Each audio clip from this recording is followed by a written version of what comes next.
ओम नमः सिद्धेभ्यः। अहिंसा परमो धर्म की। आचार्य गुरुवर श्री कुंद कुंद भगवान की। आचार्य गुरुवर श्री ज्ञान सागर मुनि महाराज की। जलो परम पूज्य संत चुन्य आचार्य भगवान विद्यासागर जी महामुनि राज की। समस्त आचार्य संघ की। सुनो, अपना आप लोग एक बार मंगलाचरण होने के उपरांत कोई जय जयकार ना बोले। हाँ, तो खदान कई प्रकार की होती है। जहाँ पर खोदते हैं उसका नाम खदान, किंतु विशेष जो तज्ञ होते हैं वे खोदते तो हैं, लेकिन खोज करके फिर बाद में खोदते हैं।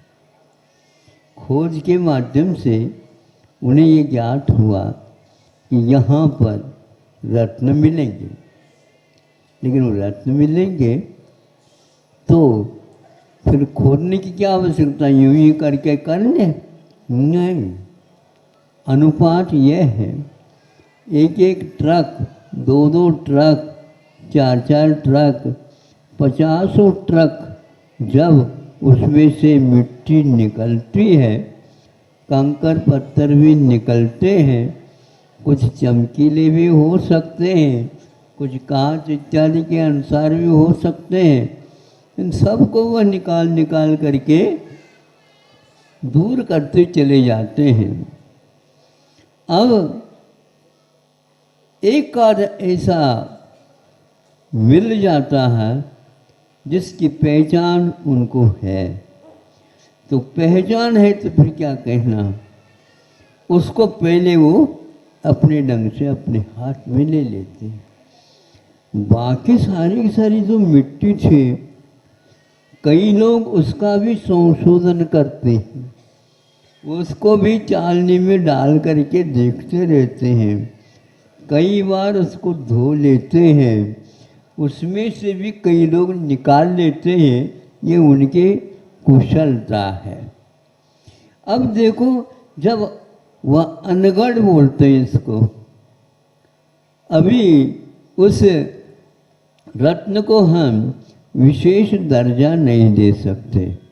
अब दर्जा की बात है, कौन कोई भी दे दे दर्जा? नहीं, दर्जी जिस प्रकार अपने कपड़े को रूप देता है और आप लोगों के पहनाव के लिए योग्य बना देता, उसी प्रकार उन रत्नों का भी काम है उसको इस ढंग से, जिसको तराशना बोलते हैं। त्रास देने से तराशना होता है। त्रास ये आप लोगों को ज्ञात है, दुख होता है, पीड़ा होती है, कष्ट होता है, सहन नहीं होता है, फिर भी इन सब को जो तराशते वक्त सहन करना होता है, फिर एक एक एक एक बार वह शान पर लगाते हैं तो उसमें से एक एक एक एक पहलू निकलते हैं। एक एक पहलू यह बढ़ाते बढ़ाते बढ़ाते उसको कहाँ तक ले जाते हैं? वो ले जाते हैं सहस्र पहलूदार नग है। हजार हजार उसमें से पहलू हैं, और है वह चने के बराबर अथवा मूंगफली के बराबर है, लेकिन हजारों उसमें किस ढंग से उसमें तराशते हैं, फिर बाद में एक दूसरे पहलू एक दूसरे से टकराता नहीं, एक पहलू के माध्यम से दूसरे जो पहलू है वह किसी भी प्रकार से प्रभावित नहीं होता, लेकिन नहीं होते हुए भी वह बहुत गहराई तक उसको ले जाता है। आप समझ रहे हो? भले ही मत पहनो सोने की ना, किंतु इसको अध्ययन का एक विषय तो बना सकते हो। हमारे आचार्यों ने इन पहलुओं के लिए क्या नाम दिया है यह आप लोगों को चमत्कार में डाल देगा।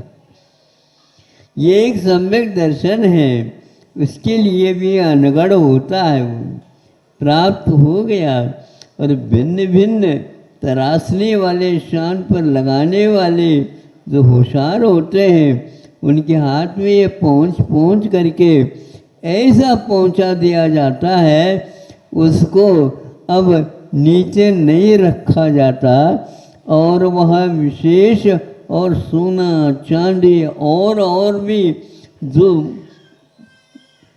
मौलिक जो धातु हैं, उनके बीचों बीच में उसको रख दिया जाता है।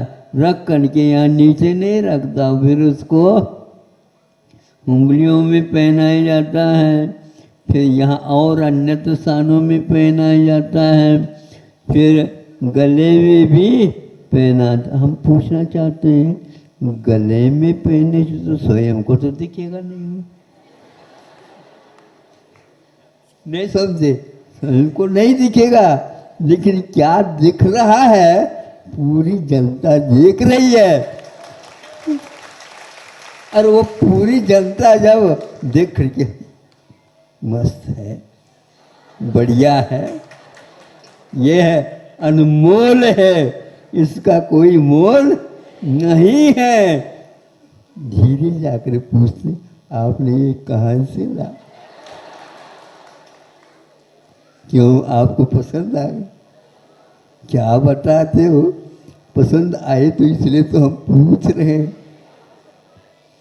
इसको किसने बनाया, तब लगता है कि वह सम्यक दर्शन मोक्ष मार्ग में बिना चारित्र के भी मौलिकता प्राप्त करता है।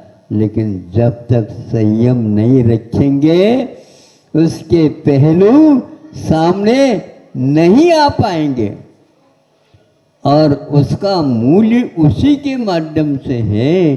संयम के साथ वह रहे, वह अकेला रहता है तो उसको कोई खरीद नहीं सकता, उसमें पहलू भी नहीं आ सकते, वह अनगढ़ है। अनगढ़ का अर्थ क्या होता है? अनगढ़ का अर्थ होता है, ये बनाते हैं ना रोड वगैरह, उसमें अनगढ़ पत्थरों को ही रखा जाता है, वो अनगढ़ पत्थर भीतर चला जाता है, उसके ऊपर धीरे धीरे कंक्रीट वगैरह करके फिर डामर का रोलिंग हो जाता है। तो फिर उस समय गाड़ियाँ खूब स्पीड के साथ चलती है, और भीतर कहता मैं अनगढ़ हूँ इसलिए तो चल रहे हो। हाँ, बोल्डर हाँ, तो ये है, ऐसा है। तो सम्यक दर्शन कहने से बहुत लोग प्रभावित हो जाते हैं, किंतु सम्यक चारित्र के साथ उसका ऊपर की कक्षा में जाने तक भी वह चारित्र के माध्यम से विकास को प्राप्त हो रहा है। केवल अकेले सम्यक दर्शन से गुणस्थानों का ऊपरी सीढ़ियों के ऊपर चढ़ना नहीं होता, किंतु उसके साथ संयम की मार्गणाओं को अपनाने से वह क्या क्या चमत्कार करता है। अब नरक नहीं जाएगा, तिर्यंच नहीं होगा, भवनत देव दुर्गति में नहीं जाएगा। और दूसरी बात ये भी है कि भोग भूमि इत्यादि की ओर भी नहीं जाएगा। पहले यदि बंद किया हो तो जा सकता। सम्यक दर्शन के साथ भोग भूमियों के अपर्याप्त दशा में भी सम्यक दर्शन को नहीं बताया, इसलिए इसकी अपनी एक सीमा है इसका उपयोग करने का। इसलिए आचार्यों ने उस सम्यक दर्शन के 8 अंग स्थापित किए हैं। आपके पास कितने अंग हैं? 8। साष्टांग नमस्कार हो प्रभु के सामने, 8 अंगों को दंडवत जिसको बोलते हैं कर लेता है, क्योंकि जब तक प्रभु के लिए उनके चरणों में आपके अष्टांग सहित नमस्कार नहीं होगा, आपकी यात्रा कभी भी सकुशल आगे नहीं हो पाएगी।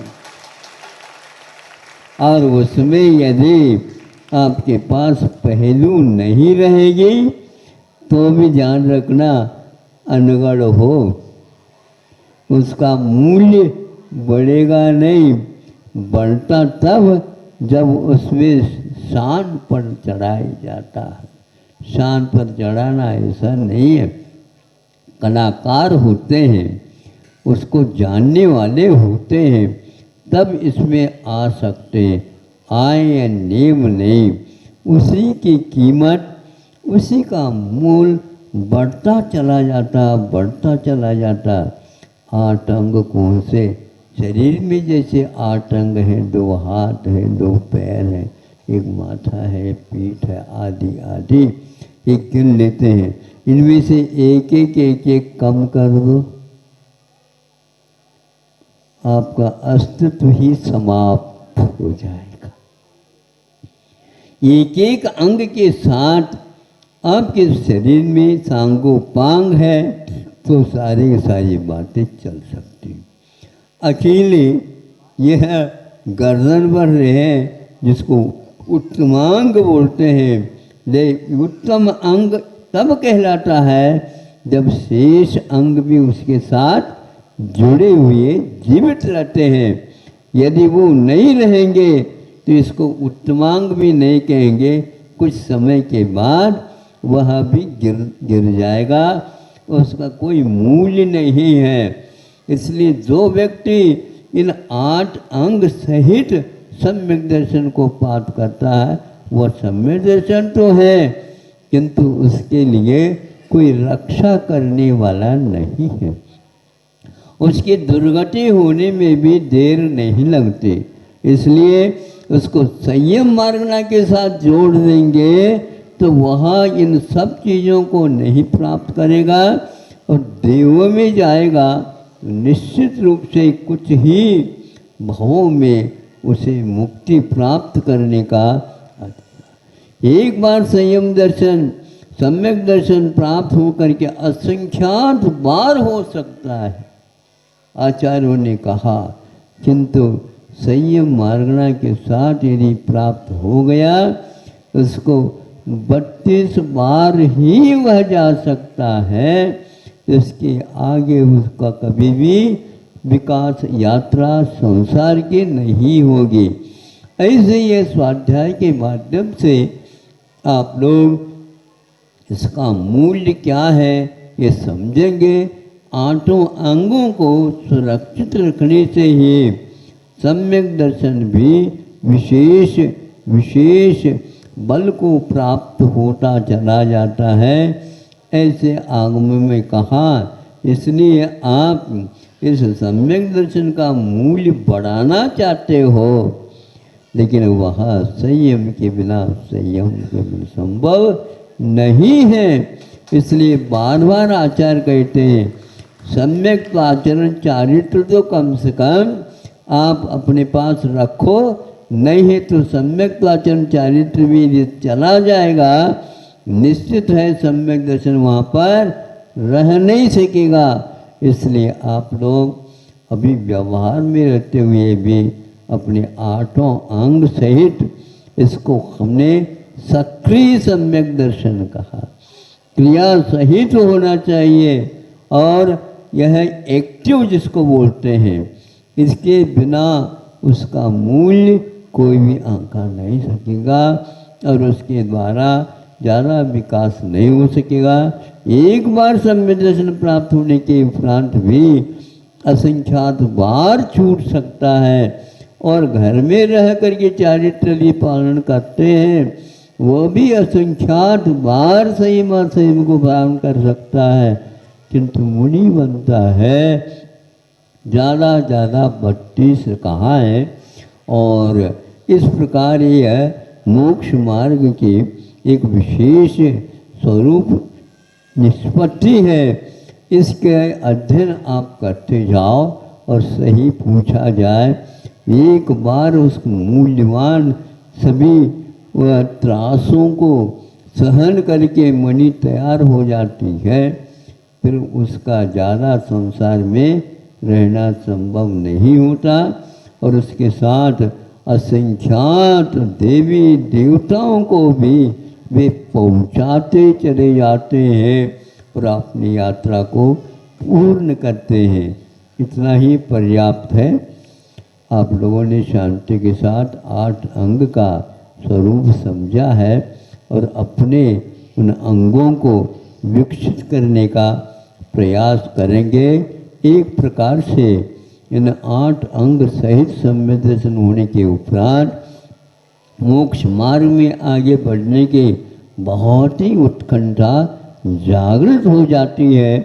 भूख अच्छी लगेगी तभी आप भोजन भी अच्छे कर सकोगे।